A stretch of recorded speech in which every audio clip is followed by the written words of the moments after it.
నారాయణ సమారంభాం శంకరాచార్య మధ్యమాం శ్రీ సిద్ధేశ్వర పర్యంతం వందే గురు పరంపరాం. కుర్తాళం శ్రీ సిద్ధేశ్వరి పీఠ వ్యవస్థాపకులు మహాతపస్వి జగద్గురువులు శ్రీ శ్రీ శ్రీ మౌనస్వామి వారి పాదపద్మలకు నమస్కరిస్తూ, ప్రస్తుత పీఠాధిపతులు పరమహంస పరివ్రాజకాచార్యులు జగద్గురువులు శ్రీ శ్రీ శ్రీ సిద్ధేశ్వరానంద భారతి మహాస్వామి వారి పాదపద్మలకు నమస్కరిస్తూ, ఉత్తరాధికారి పరమహంస పరివ్రాజకాచార్యులు శ్రీ శ్రీ శ్రీ దత్తేశ్వరానంద భారతి స్వామి వారి పాదపద్మకు నమస్కరిస్తూ, శ్రీ లలితా కామేశ్వరి దేవి పాదపద్మకు నమస్కరిస్తూ, మరి మన హైదరాబాద్ కూకట్పల్లి శాంతినగర్లో కొలువై ఉన్న శ్రీ లలితా కామేశ్వరి దివ్యక్షేత్రంలో జగద్గురువులు శ్రీ స్వామివారి దివ్యాశీస్సులతో స్వామివారి దివ్య సన్నిధిలో వారి కర కమలములచే రేపు శ్రీ వారాహిదేవి, శ్రీ రాజశ్యామలదేవి, దశమహావిద్య దేవతల ప్రతిష్ట కార్యక్రమాలు జరగబోతున్నాయి. ఈరోజు 4వ రోజు. మీ అందరి సహకారంతో కార్యక్రమాలన్నీ కూడా చాలా చక్కగా భక్తి శ్రద్ధలతో కనుల పండుగగా చూడముచ్చటగా జరుగుతున్నాయి. ప్రతిరోజు ఉదయం యాగ కార్యక్రమాలు, మహిళలచే విశేష సంఖ్యలో మహిళలు ఇచ్చేస్తున్నారు. ఈ యొక్క పందిరి ప్రాంగణంలో కూడా అన్ని ఏర్పాటు చేయడం జరుగుతుంది. ప్రతిరోజు మహిళలచే కుంకుమార్చన, పారాయణలు స్వామివారి సమక్షంలో. అదేవిధంగా ప్రతిరోజు సాయంత్రం మరి షోడశోపచార పూజల్లో భాగంగా గీతం శ్రావ్యామి, నృత్యం దర్శ్యామిలాగా భరతనాట్యం, కూచిపూడి, అదేవిధంగా భక్తి సంగీతం, ఇవన్నీ కూడా మనం అమ్మవారి సేవల్లో భాగంగా ప్రతినిత్యం మనం చక్కగా జరుపుకుంటున్నాం.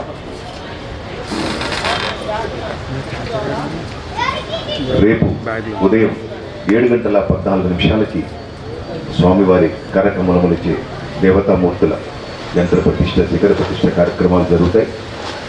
అదైన తర్వాత మనకి ఒక 4 గంటల వ్యవధి పడుతుంది.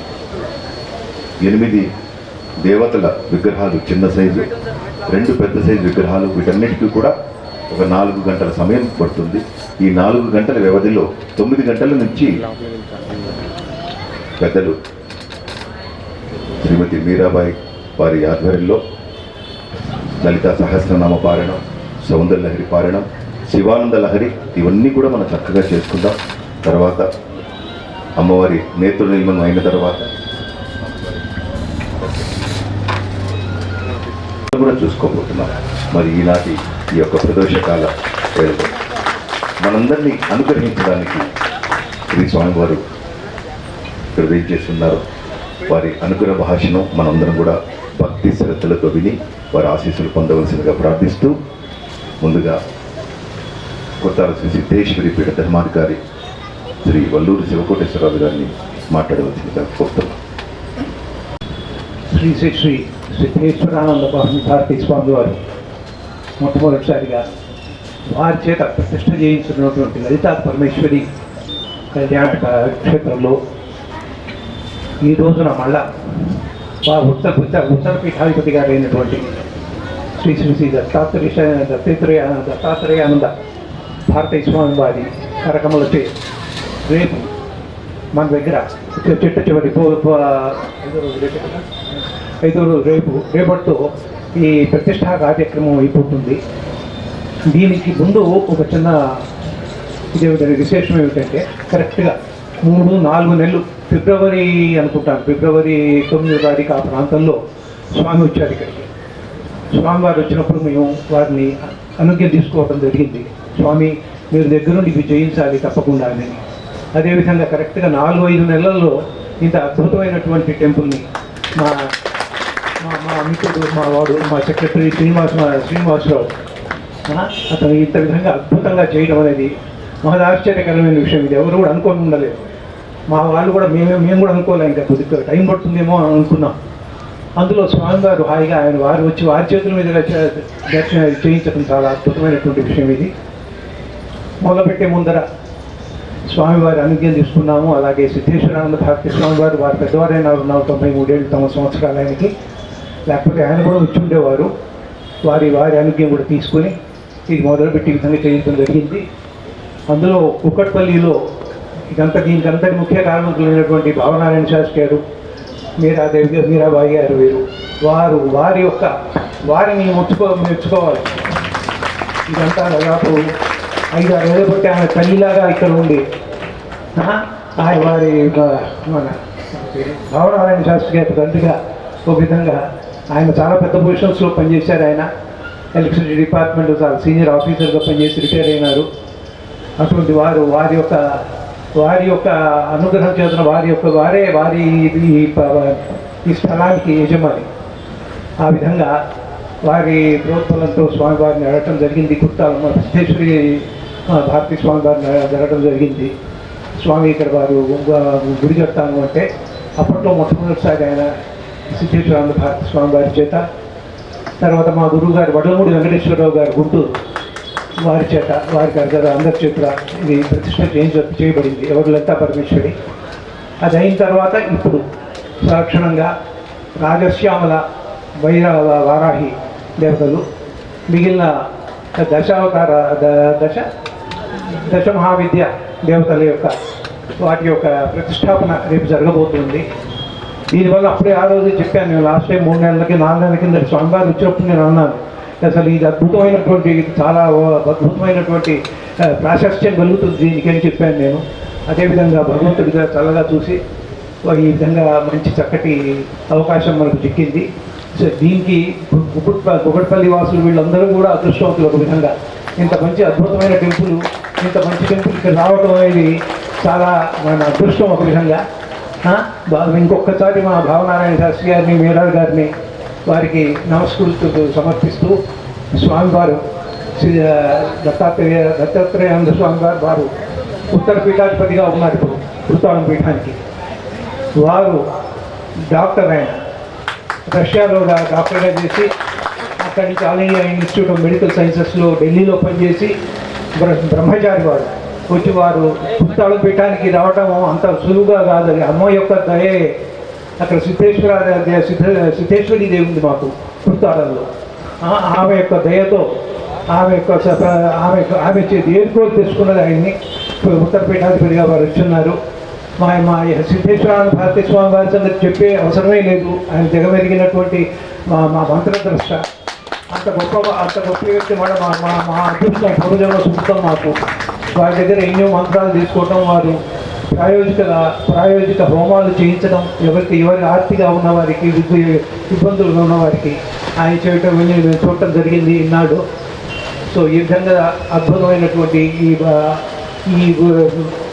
మన ఈ దేవాలయం పైకి ఇంకా పైకి అట్లాగే 4 అంతస్తులు వేశాము.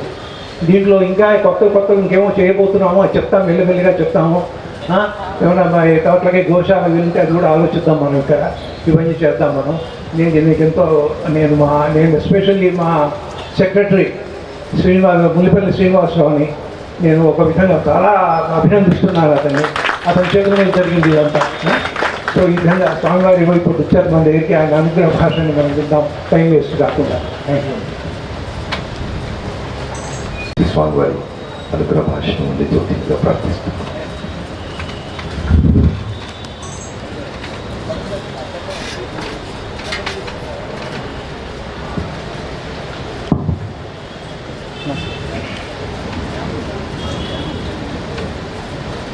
జై గురుదత్త. నారాయణ సమారంభ శంకరాచార్య మధ్యమ శ్రీ సిద్ధేశ్వర పర్యంత వందే గురు పరంపర. శంకరం శంకరాచార్యం కేశవం బాదరాయణం సూత్రభాష్య కృతో వందే భగవంతో సమర్థం. జగన్నాథుడైన నారాయణకు జగద్గురువులైన శంకరుడు, మా గురుదేవులు కుర్తాళం పీఠాధీశులు పరమహంస పరివ్రాజకాచార్యులు శ్రీ శ్రీ శ్రీ సిద్ధేశ్వరానంద భారతీ స్వామి వారికి నమస్కరిస్తున్నాను.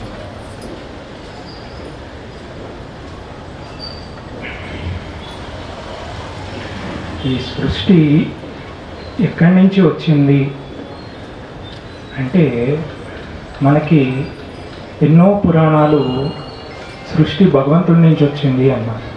అంటే మనం ఏ పురాణం తీసుకున్నా, ఇప్పుడు లింగ పురాణం తీసుకుంటే శివుడి నుంచి మొత్తం సృష్టి ఆవిర్భవించింది, శివుడిలోనే ఉంది అంట.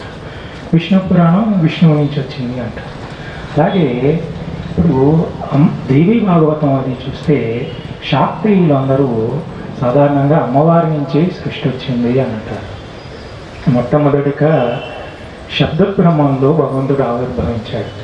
ఆ శబ్దం ఎలా ఇటువంటిది అంటే ఓంకారం నుంచి సృష్టించింది అంటారు. అదేవిధంగా శాక్తేయులు హ్రీంకారం నుంచి వచ్చింది అంటారు. అంటే అమ్మవారు లలితా త్రిపుర సుందరి, మాయా మహామాయ ఆవిడే. ఈ సృష్టి అంతా ఆవిడ మాయతోటి సృష్టించింది. అంటే మనకి ఎన్నో పురాణాలు ఎంతో చెప్తున్నా సృష్టి అనేది ఒక మాతృగర్భం నుంచి రావాలి అనేది భగవంతుడికి నిజంగా స్త్రీ పురుషాలు అనేవి లేవు. స్త్రీ ఆ పురుషుడు అనేది మనం భగవంతుడిని మనం అనుకుంటున్నది ఆయన ఏ రూపంగానైనా దర్శనమివ్వచ్చు. ఏ దేవతలోనైనా ఉన్న చైతన్యం అంతా ఒకటే. అందరి భగవంతుడిలోనూ అందరి దేవుళ్ళలోనూ ఉన్న చైతన్యం ఒకటే. ఆ చైతన్యం ఎవరు అంటే అమ్మవారే, లలితా త్రిపుర సుందరియే ఆ చైతన్యం. అయితే సృష్టి అనేది మాతృగర్భం నుంచి రావాలి కాబట్టి అమ్మవారు లలితా త్రిపుర సుందరి కింద భగవంతుడు వచ్చారు. అయితే మనం అమ్మవారిని శ్రీచక్ర స్వరూపిణిగా ఆరాధిస్తుంటాం. శ్రీచక్రం అంతా చూస్తే మధ్యలో బిందు స్థానంలో అమ్మవారు ఉంటారు. అంటే అందులో 9 త్రికోణాలు ఉంటాయి. మొదట 5 త్రికోణాలు అమ్మవారు కాగా 4 త్రికోణాలు మనకి ఈశ్వరుడు స్వరూపంగా మనం భావిస్తూ ఉంటాం. నవావరణాలు అంటారు. మనం శ్రీచక్ర నవావరణ పూజ చేస్తూ ఉంటాం. అంటే అమ్మవారి బిందు స్థానంలో ఉంటే 9 ఆవరణాలు ఉంటూ ఉంటాయి. మధ్యలో వెళ్తే ఆ శ్రీచక్రంలో అమ్మవారు ఉంటారు. అయితే ఈ 9 ఆవరణాలు దాటితేనే కానీ మనం అమ్మవారిని చేరుకోలేం. అయితే 9 ఆవరణాలు దాటడం దేవతలకు కూడా సాధ్యం కాదు. ఎవరిలో అయితే అరిషడ్ వర్గాల అహం అనేది పూర్తిగా నిర్మూలింపబడుతుందో వారే అమ్మవారిని చేరుకోగలుగుతారు. అయితే దేవతలకు కూడా అరిషడ్ వర్గాలు ఉన్నాయి. దేవతలు కూడా అమ్మవారిని చేరుకోలేరు. మరి ఎవరు చేరుకోగలుగుతారు అంటే నవావరణంలో ప్రతి ఆవరణలోనూ కొంతమంది దేవతలు ఉన్నారు. మనం శ్రీచక్రార్చన చేసేటప్పుడు అందరి దేవతల్ని మనం స్మరిస్తూ ఉంటాం, పూజిస్తూ ఉంటాం. ఆ దేవతలందరూ రక్షగా ఉంటూ ఉంటారు. అంటే ఇందులో ఒకటి ఏమిటంటే సాధారణంగా అమ్మవారికి, విష్ణుమూర్తికి, శివుడికి వీళ్ళందరికీ అభేదం ఉన్నది. భేదం అనేది మనం కల్పించుకున్నది. మనం చెప్పినట్టు చైతన్యం ఒక్కటే, దానికి రూపాలు ఎన్నో విధాలుగా ఉంటూ ఉంటాయి. ఏకం సత్ విప్రా బహుధా వదంతి అంటారు. సత్యం ఒకటే, కానీ దాన్ని మనం వివిధ రూపాల్లో చెప్పుకుంటూ ఉంటాం. ఏది అసత్యం కాదు, అలాగని ఏది సత్యం కాకుండా కూడా పోదు. ప్రతిదీ సృష్టిలో సత్యమే. అయితే మనం మన పరిజ్ఞానం, మన జ్ఞానం విజ్ఞానం వికసించే కొద్దీ భగవంతుణ్ణి ఆ రూపాల్లో తెలుసుకుంటూ ఉంటాం. మణిద్వీపంలో అమ్మవారు ఉన్నప్పుడు అమ్మవారిని దర్శించుకోవాలంటే ఎవరైనా సరే పురుషులకి అందులో వెళ్ళడానికి అర్హత లేదు. అందరూ స్త్రీ స్వరూపంలోనే వెళ్తారు. అలాగే మీరు చూడండి, బృందావనంలో కృష్ణుడు ఉంటూ ఉంటారు. కృష్ణుడికి కూడా బృందావనంలో పౌర్ణమికి రాధాకృష్ణుల రాస జరుగుతూ ఉంటుంది. అది అందులోకి వెళ్ళాలి అంటే పురుషులు కృష్ణుడు ఒక్కడే వెళ్ళి ఉండాలి. మిగిలిన వాళ్ళందరూ స్త్రీలయ్యే ఉండాలి. అయితే ఒకసారి బృందావనంలో సాధారణంగా భక్తులందరూ తమని తాము గోపికల కింద భావించుకొని శ్రీకృష్ణుడిని ఆరాధించడం అనేది ఒక సాంప్రదాయంగా వస్తూ ఉన్నది. అయితే ఒకసారి మీరాబాయి బృందావనం రావడం జరిగింది శ్రీకృష్ణుని పూజించడానికి. వచ్చినప్పుడు ఆవిడ అదే సమయానికి ఒక గొప్ప వైష్ణవ ఆచార్యులు కూడా అక్కడికి వచ్చారు. మీరాబాయికి ఆ వైష్ణవ ఆచార్యులు వచ్చి శ్రీకృష్ణుని సేవిస్తూ ఉన్నారు. ఆవిని దర్శించుకోవాలి అని అనిపించింది. అంటే ఆ వైష్ణవ ఆచార్యులు ఎవరైతే ఉన్నారో వారు యతి రూపంలో ఉన్నారు. యతి వారు సన్యాసి. వారికి విశేషమైన నియమనిష్టం ఉన్నారు. వారు స్త్రీలను చూడరు, స్త్రీలకు దర్శనం ఇవ్వరు. అంటే వారి భక్తుల ద్వారా వారి శిష్యుల కోటికి ఇలాగా మీరాబాయి అని శ్రీకృష్ణుడు భక్తురాలు వచ్చిందండి, మీ దర్శనం కోరుతున్నారు అని చెప్తే, నేను స్త్రీలను చూడను, వాళ్ళకి దర్శనం ఇవ్వను అని ఖచ్చితంగా ఆయన చెప్తారు. ఆ విషయం తీసుకువెళ్ళి వారి శిష్యులు మీరాబాయి గారికి చెప్తారు. అమ్మా, మీరు దర్శించుకుందాం అనుకుంటున్నారు కానీ వారికి నియమం ఇలాంటిది, వారి స్త్రీలకి దర్శనం ఇవ్వరు, స్త్రీలను చూడరు అనే కఠినమైన నియమం పెట్టుకున్నారు, అందుకని మీకు దర్శనం ఇవ్వలేను అని చెప్పమన్నారు స్వామివారు అన్నారు. అంటే మీరాబాయి ఒకటే ఒక ప్రశ్న అడుగుతుంది. బృందావన క్షేత్రంలో ప్రవేశించిన తర్వాత కూడా ఆయన పురుషుడు అని భావిస్తున్నారా అని అడుగు. ఇదే మాట మీరు వెళ్ళి ఆయన అడిగి నాకు చెప్పండి అంట. అంటే వాళ్ళ శిష్యులు తీసుకువెళ్ళి అదే మాట ఆ వ్యక్తికి చెప్తారు. బృందావనంలోకి మీరు వచ్చిన తర్వాత కూడా మిమ్మల్ని మీరు పురుషుల కిందే భావిస్తున్నారా? బృందావనంలో శ్రీకృష్ణుడు ఒక్కడే పురుషుడు అని అందరూ అంటారు కదా, మీకు తెలియదా, అలాగే భావిస్తున్నారా అని అంటే అప్పుడు ఆయనకి ఆ మీరాబాయి యొక్క జ్ఞానం తెలుస్తుంది, భక్తి అర్థం అవుతుంది. ఇప్పుడు వెంటనే ఆయన నిజమే అని అనుకుని ఆవిడికి దర్శనం ఇవ్వడం జరుగుతుంది. అలాగే మణిద్వీపంలో కూడా ప్రవేశించాలి అంటే స్త్రీలకే కానీ పురుషులకి ప్రవేశం లేదు. ఆఖరికి మనకి విష్ణువాదులు కూడా అమ్మవారిని దర్శనం మణిద్వీపంలో చేసుకోవాలంటే స్త్రీ రూపం పొందే వెళ్తూ ఉంటారు. అలాగే మనం చూస్తాం బ్రహ్మాదులు వీళ్ళందరూ కూడా స్త్రీ రూపం పొంది మణిద్వీపంలో అమ్మవారి దర్శనం పొందుతూ ఉంటారు. అయితే మనకి అదేవిధంగా కృష్ణుడు మన బృందావనంలో ఉన్నప్పుడు మనకి శివుడు కూడా స్త్రీ రూపంలో గోపిక రూపంలో వెళ్ళారు అని చెప్తారు. గోపేశ్వర మహాదేవ్ అంటారు, అక్కడ ఉన్నది. అలాగే అదే అమ్మవారికి మనకి చూస్తే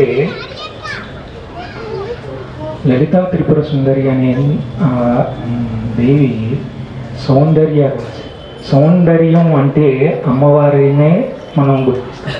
సౌందర్యానికి నిదర్శనం అంటే అమ్మవారికి మించిన సౌందర్యం ఈ ప్రపంచంలో ఎక్కడ, సృష్టిలో ఎక్కడా లేదు. అందుకనే శంకరాచార్యుల వారు అమ్మవారిని ఇప్పుడు శివానంద లహరి అని రాశారు, కానీ లలితానంద లహరి అన్నారు, సౌందర్య లహరి అన్నారు. ఎందుకంటే సౌందర్య స్వరూపిణి అమ్మవారు కాబట్టి, ఆవిడ్ని మించిన సౌందర్యం లేదు కాబట్టి.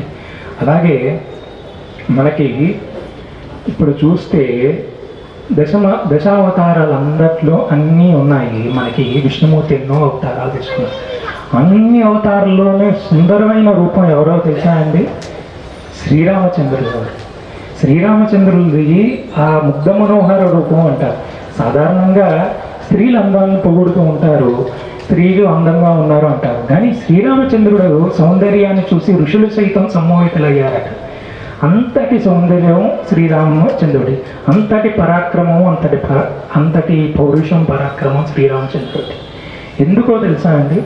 ఎందుకంటే శ్రీరామచంద్రుడు లలితా స్వరూపంలో ఉన్నారు అని అంటారు. శ్రీకృష్ణ శ్యామలాదేవి, శ్రీరామో లలితాంబిక అంటారు. శ్రీకృష్ణుడు శ్యామలాదేవి స్వరూపం అయితే శ్రీరాముడు లలితాదేవి స్వరూపం. లలితాదేవి సౌందర్య రాశి కాబట్టి శ్రీరామచంద్రుడు లలితాదేవి రూపంలో ఉన్నారు కాబట్టి ఆయన కూడా ఎంతో అందంగా ఉంటారు. అలాగే ఇప్పుడు మనం చూస్తున్నాం, మనకి లలితా త్రిపుర సుందరి ఆలయం వచ్చినప్పుడు భావనారాయణ దంపతులు గారు నా దగ్గరికి వచ్చి ఒక 4 నెలల క్రితం మన ప్రత్యంగరా పరమేశ్వరి ఆలయంలో నన్ను దర్శించుకున్నప్పుడు వారు ఒకటే మాట అన్నారు నాతో, స్వామి, ఇన్నాళ్ళు మాకు అమ్మవారే ఒక పాప కింద మేము ఇన్నాళ్ళు సేవలు చేస్తూ వచ్చాం. నిజంగా ఆవిడే మాకు ఇక సంతానం అని అనుకుని మేము ఇన్ని రోజులు ఎంతో భక్తి శ్రద్ధలతో మేము సేవలు చేస్తాం. ఈరోజు మా పిల్లల్ని మీ చేతుల్లో పెడుతున్నాం, పీఠం చేతుల్లో పెడుతున్నాం, ఇక మీరే చూసుకోవాలి స్వామి అని చెప్పారు. అంటే సిద్ధేశ్వరానంద భారతీ స్వామి వారు ఉన్నప్పుడు ఈ పీఠం ఇస్తూ వాళ్ళు అదే మాట చెప్పారు. నేను వచ్చినప్పుడు కూడా అలాగే చెప్పారు. ఇప్పుడు నేను ఒకటే మాట అన్నా, అమ్మవారే అన్నీ చేయించుకుంటుందండి, అమ్మవారే చూసుకుంటుంది, మీరేమీ కంగారు పడాల్సిన అవసరం లేదు. ఈ పీఠం యొక్క శక్తి, మౌనస్వామి వారి శక్తి ఈ పీఠంలో అలా ప్రవహిస్తూ ఉంటున్నది. ఈ రోజుకి కూడా మౌనస్వామి వారి శక్తి ఈ పీఠాన్ని నడిపిస్తూ ఉంది. మీరు నిశ్చింతగా ఉండొచ్చు, అమ్మవారికి ఏం కావాలో అన్నీ ఆవిడ చూసుకుంటుంది అన్న. ఈరోజు మనం చూస్తే రాజ్యసామల వారాహి దశ మహావిద్యల ప్రతిష్ట జరుగుతుంది. అమ్మవారే ఆవిడ పరివారాన్ని అంతటినీ తెచ్చుకున్నది. మనది సంకల్పం. వారు మా అమ్మవారిని ఇస్తూ ఒక్కరితే ఉన్నది పిల్ల మీరు చూసుకోండి అంటే అమ్మవారు ఆవిడ పరివారాన్ని మొత్తం కూడా తెచ్చేసుకున్నది. అది విచిత్రం. సంకల్పం ఎంత బలమైంది అనేది మనకు తెలుస్తుంది. ఎప్పుడైనా మనకి సత్సంకల్పం ఉన్నప్పుడు భగవంతుడు తప్పనిసరిగా దాన్ని సిద్ధంగా చేస్తాడు. వాళ్ళ నిష్కల్మషమైన మనసుతోటి ఏమీ కోరలేదు. ఈ దేవాలయాన్ని ఇచ్చినప్పుడు అమ్మవారికి సేవలు బాగా జరిగేటట్టు, పూజలు బాగా చేసేటట్టు చూసుకోండి, అంతకు మించి మాకు కోరిక ఏమి లేదండి, ఈ రోజు వరకు మేము సేవ చేస్తున్నాం అన్నారు. భావనారాయణ గారు నేను చేస్తే 4 నెలల్లో ఎంతో హుషారుగా ఈ కార్యక్రమాలన్నిటిలోనూ ఆయన అంత ఆ వయసులో కూడా నిజంగా అమ్మవారి మీద భక్తితోటి ఎంతో తిరుగుతూ ఈ పనులన్నిటిలోనూ చూస్తూ దగ్గరుండి చూసుకుంటూ ఉన్నారు. ఇక వారి శ్రీమతి గారు ఈరోజు మొన్నటి నుంచి ఇక్కడ జరుగుతున్న కార్యక్రమాలన్నింటిలోనూ కూడా ఆవిడే లలితా సహస్రనామ స్తోత్రం చదువుతూ ఉన్నారు. నేను కూడా వారి చదువుతుండగా నేను కూడా కుంకుమార్చన అది చేస్తూ ఉన్నాను. ఎంతో భక్తితో అమ్మవారికి సేవలు చేస్తూ ఉన్నారు. నిజంగా ఒకటి నాకు సంతోషం ఎందుకు అనిపించింది అంటే, ఈ రోజుల్లో కూడా అంతటి నిష్కల్మషమైన మనస్సుతోటి భగవంతుడి కోసమే మనం భగవంతుడిని పట్టుకున్న వాళ్ళు ఎవరున్నారు? భగవంతుడి కోసమే మనం ఎన్నో కోరికలతో భగవంతుడిని ప్రార్థిస్తున్నాం. కానీ నిజంగా భగవంతుడి యోగక్షేమాల్ని ఆవిడ నిజంగా ఒక మానవ రూపంలో మా పిల్ల కింద ఉన్నది అని భావించి ఆ భావనలో ధరించారు ఆ దంపతులు. అందుకనే అమ్మవారి అనుగ్రహం, వారి సంకల్పం, మా గురువు గారైన సిద్ధేశ్వరానంద భారతీ స్వామి వారి ఆశీర్వాదాలు ఈరోజు ఈ దశమహావిద్యలన్నీ ఇలాగా రావడం జరిగింది. అమ్మవారి పరివారంతో సహా మనం చూసుకుంటున్నాం.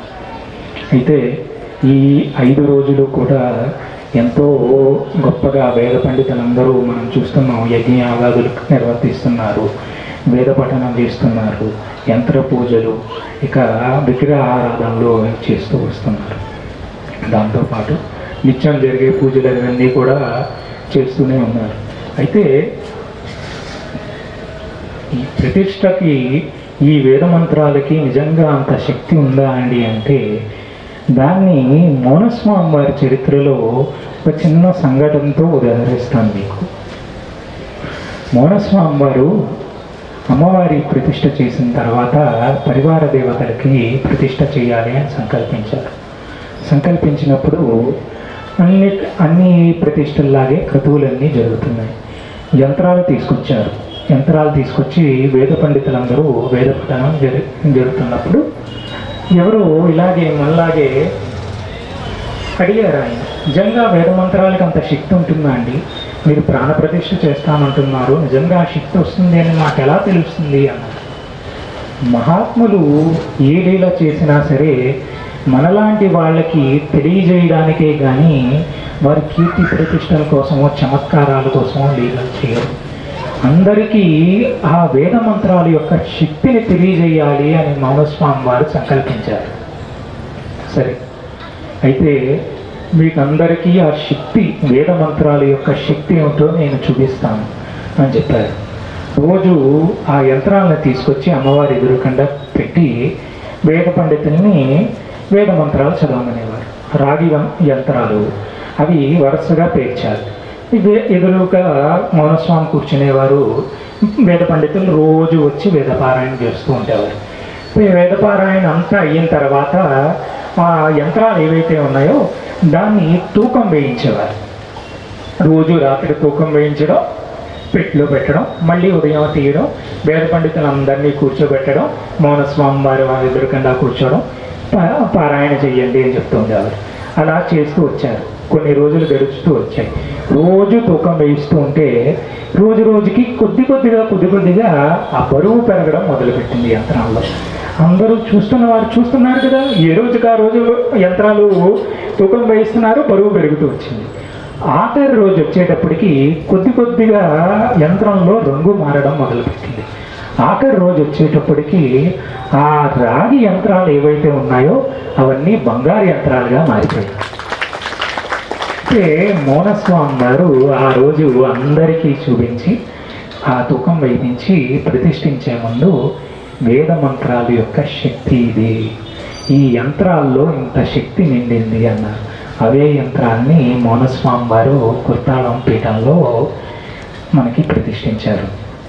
అలాగే ఇక్కడ కూడా మనం ఎంతో వైదికంగా వేద పండితులందరూ వచ్చి యంత్ర పూజలు, తర్వాత యజ్ఞయాగాదులు అవన్నీ చేస్తున్నారు. చాలా గొప్ప అదృష్టం మనది. మా గురువు గారైన సిద్ధేశ్వరానంద భారతీ స్వామి వారే ఈ లలితా త్రిపుర సుందరిని ప్రతిష్ఠించారు. ఆ రోజుల్లో 2014లో. తర్వాత పుష్కర కాలం అయింది. 2026లో ఇప్పుడు అమ్మవారు వారి పరివారాన్ని అంతటిని తెచ్చుకొని ప్రతిష్ఠింపజేసుకుంటోంది. అది ఆ రోజు ఆనాడు మా గురుదేవులు సంకల్పం అయి ఉండవచ్చు. వారు అమ్మవారి స్వరూపం కాబట్టి ఆయనే దశమహా విద్యలన్నీ స్వామివారి కర్తనామలకం అన్నట్టు వారి సంకల్పంతో ప్రతిష్ఠింపజేస్తున్నారేమో. నన్ను నిమిత్త మాత్రాన్ని ఇక్కడ చేసే మనందరినీ నిమిత్త మాత్రం చేసి చేయించుకునేది ఆ మౌనస్వామి సిద్ధేశ్వరానంద భారతీ స్వామి మహానుభావుడు. నాకు వెళ్ళేటప్పుడు, ఇక్కడికి వచ్చేటప్పుడు ఆశీర్వాదాలు అందిస్తూ నిర్విఘ్నంగా జరుగుతుంది, నా ఆశీర్వాదాలు ఎప్పుడూ ఉంటాయి, ప్రతిష్ఠలు చేసిరా అని దీవించి పంపించారు. వారి శక్తే ఈరోజు మౌనస్వామి, అలాగే సిద్ధేశ్వరానంద భారతీ స్వామి వారు, అలాగే మన పీఠ దేవత అయిన లలితా త్రిపుర సుందరి యొక్క శక్తే ఈరోజు ఈ కార్యక్రమాలు అన్నీ నిర్విఘ్నంగా జరిగేటట్టు చేసింది. అలాగే మనకి ఆ గురువులు అయిన మౌనస్వామి వారు, పీఠ దేవత అయిన లలితా త్రిపుర సుందరి సిద్ధేశ్వరి అమ్మవారు అనుగ్రహం, మనకి సిద్ధేశ్వరానంద భారతీ స్వామి వారి అనుగ్రహం మనకి ఎల్లప్పుడూ ఉండాలని ప్రార్థిస్తూ సెలవు తీసుకుంటున్నాను.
प्रलया नो रुद्रा प्रलयेति प्रलया हे रुद्रा तनूः अघोरा पापकाशिनी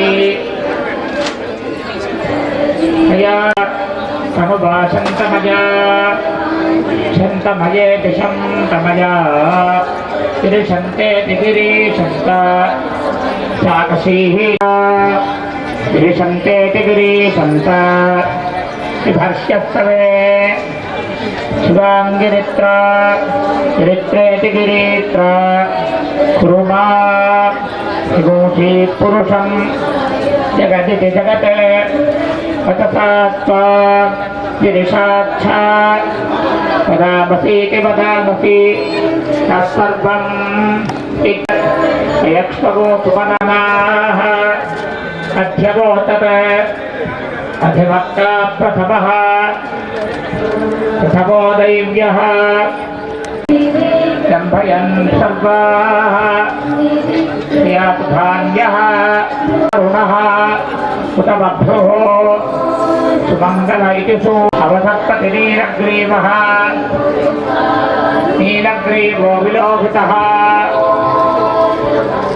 विलोहितः तेनं गोपाः गोपा इति गोपाः अतसन्नुतहार्यः उतैनं विश्वाभूतानि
रथाकारेभ्यः ओ नमः कारेभ्यश्च नमः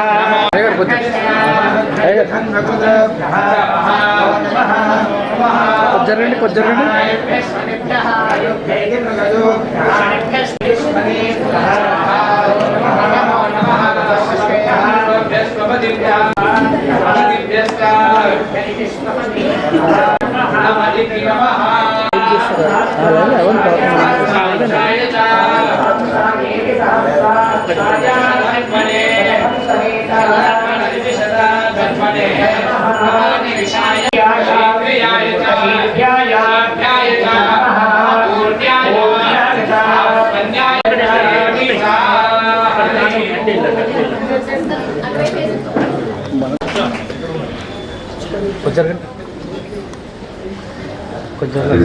జరగాలి అమ్మా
ఏదేదో చేసాం అన్నారు కానీ నేను చేసింది చాలా తక్కువ అని చెప్పడానికి సిగ్గుపడుతూ చెప్పుకుంటున్నాను. ఇంకా భగవంతుడు చేయగలిగే శక్తి శారీరకంగా తీసేశాడేమో కానీ మానసికంగా ఇంకా పెంచాలి అని, నాలో ఉన్న ప్రతి అణువు ఆవిడకి అంకితం కావాలి అని మనస్ఫూర్తిగా అలా జరిగేటట్టు చూడమని స్వామి గారిని కోరుకుంటున్నాను.